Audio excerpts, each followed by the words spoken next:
child safety in South African schools has become a critical concern, with various incidents and systematic issues highlighting the need, and that need is for urgent intervention. Various organizations across the country have been organizing marches and campaigns to address gender-based violence and femicide.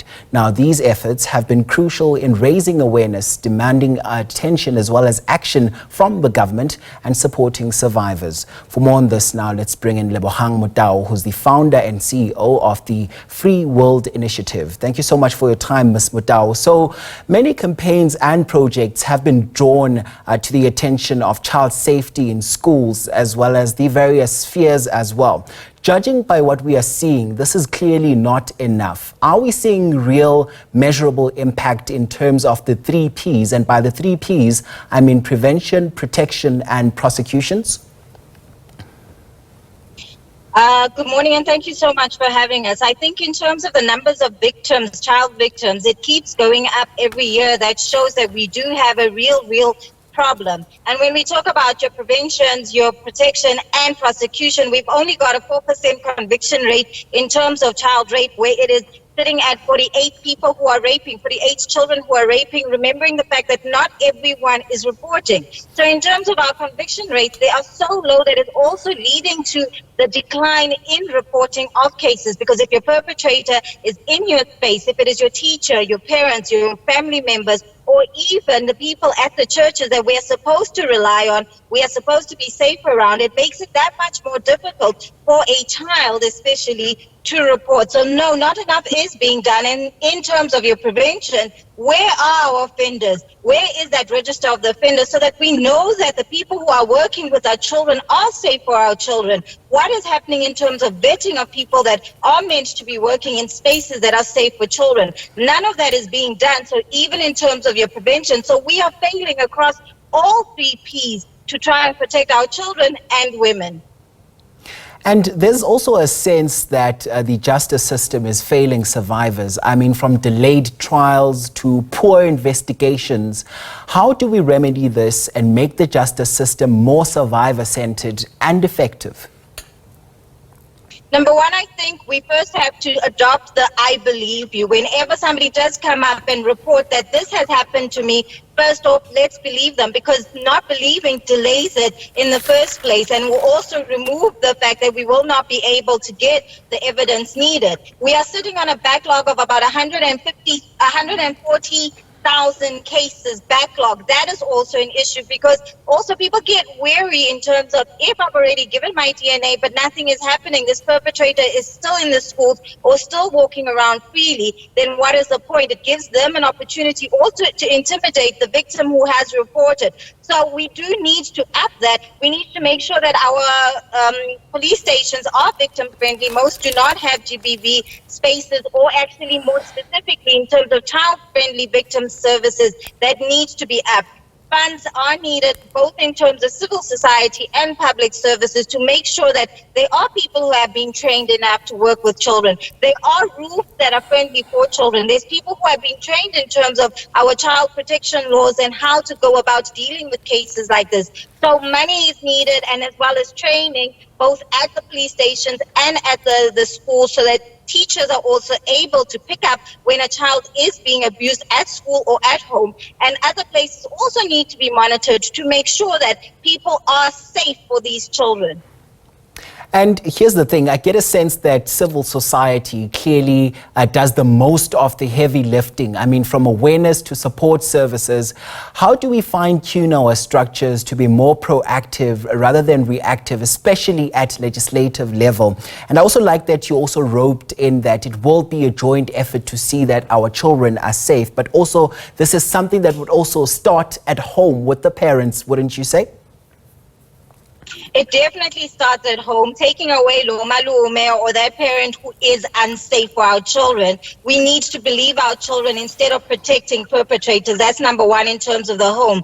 Parents also being aware of what is a child who has been violated looks like, or even speaking up on grooming. If we can teach our children from the beginning what grooming is, that is also going to eliminate them being in unsafe spaces or being with unsafe people. Removal of the unsafe people is the biggest for me, because often we are telling victims how to protect themselves. We tell them how to change their clothes or how to be aware. I remember when we were growing up, it was stranger danger, but no longer does that apply, because 82% of these cases are done by people we know. So that's the first step in terms of the family setting. But now in terms of systems, we need to make sure that the register of offenders is made public. We should be able to know who we are engaging with and interacting with. The vetting system needs to be done, and it needs to be done faster. We cannot have teachers or even pastors or people in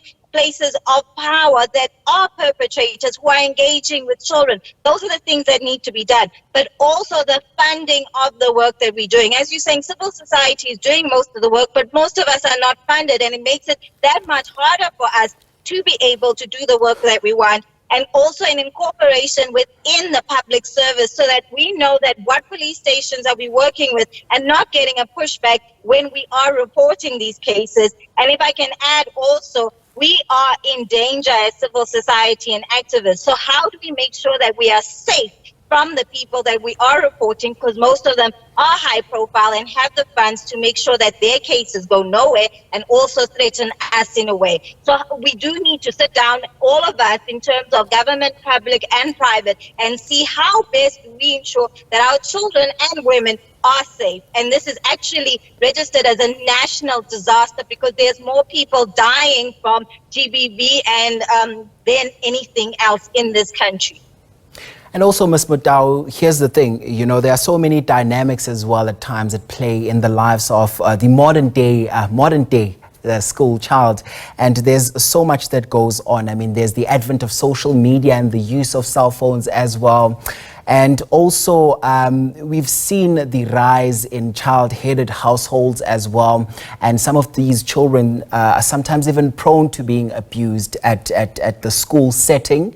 So how do we better equip the people, such as your educators, to actually deal with all of this? Because sometimes you would hear comments such as, you know, you must not outsource your parenting to teachers. But in the case where we have children that have no point of reference, no parents to go back to, what do we do in such instances? And how do we better equip educators in the classroom, as well as the various law enforcement authorities, to be more sensitive when they deal with such cases? You know, I think it's not a case of outsourcing. We do need to be aware of the current economical state that we're living in, where parents are leaving early in the morning and coming home later in the evening. Therefore, children are spending a lot more time either with helpers or in the school setting. I feel the most important thing is education. Number one, teaching our children that it is okay to say no, that they are parents or adults who are also unsafe, and it is on you to say no, number one. Number two, sensitization training on how to work with victims. That will help us. Teaching your children about grooming, making sure that they are aware that they are adults who are not safe. And those are the first baby steps that we can take. And then going into the schools, training our teachers, training our parents to identify victims or potential victims, so that we can step in before they become a victim. I like that you said earlier about preventative measures instead of curative. We are a very curative nation as South Africa, and we wait for a victim instead of preventing it. And that prevention starts at a very young age, because we are seeing that these type of events are happening even amongst children themselves. 1 in 3 children will face some sort of sexual assault before the age of 18. But we also need to look at the fact that 1 out of 2 boys will be sexually assaulted, and not enough work is done with the boy child. So making sure we are doing something holistic that includes adults and children, and adults, and especially male adults, standing up and saying, not in my name. Not enough men are standing up and saying, let us speak up and let us not protect these perpetrators. I think those are the steps that need to be taken. And all the way up to Parliament, we do know too many people who are in positions of power who keep that position instead of being removed. So stricter laws, harsher sentences, and actually getting justice for victims is the way to go.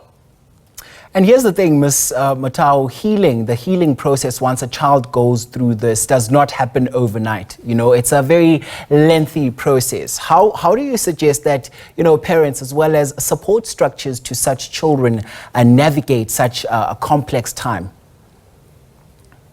Number one, I believe you. Any victim who comes up and says this has happened to me, believe them firsthand. And then we do have amazing services like your teddy bear clinic and your child line who are there to help children. But it would be amazing if we start implementing in every single school to have psychologists who are able to deal with it. And as I say, at a very young age, because children who are in households where domestic violence is a norm also change their way of looking at things. We need to look at epidemiology that is stating that most of us are already born with our DNA changed due to what our parents have faced. So starting it very earlier and implementing it as part of the school curriculum, these type of healings and these type of teaching of children, of grounding, teaching children some methods in helping them dealing with these type of traumas, but also having adults who have been equipped and trained to deal with these type of things, working towards healing, because that's the only way we're going to break the cycle. Hurt people do hurt people, but it is an option. We can, as hurt people, say, not in my name, not me. So that's what needs to happen from an earlier age.